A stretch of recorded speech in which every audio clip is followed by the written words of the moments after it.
Magandang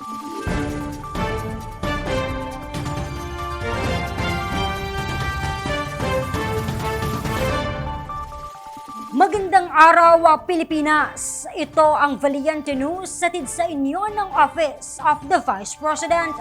Nagtatanggap ng rice food box ang ilang persons with disability o PWD at mga senior citizen sa iba't ibang lugar sa Bicol Region mula sa OVP Bicol Satellite Office.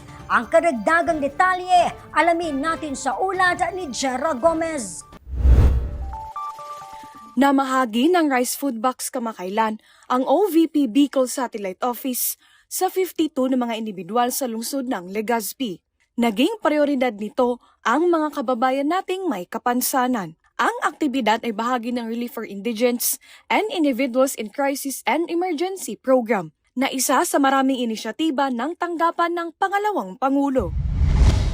Isang relief operation din ang isinagawa ng opisina sa Barangay Makabugo sa bayan ng Libon, Albay, kung saan umabot sa 196 na food box ang kanilang ipinamahagi. Kabilang sa mga nahandugan ng food box, ang indigent, mga senior citizens at mga may kapansanan o persons with disabilities. Lubos naman ang pasasalamat ng OVP sa Barangay Makabugos at sa lokal na pamahalaan ng Libon sa kanilang mainit na pagtanggap sa opisina at pakikipagtulungan upang makarating sa mga nangangailangan ang mga serbisyo at programa ng OVP. Jera Gomez, lahat para sa Diyos, bayan at pamilyang Pilipino. Valiente News. Mga panibagong magnegosyo today grantee mula sa Pangasinan natanggap na ang kanilang 15,000 pesos na livelihood grant mula sa OVP.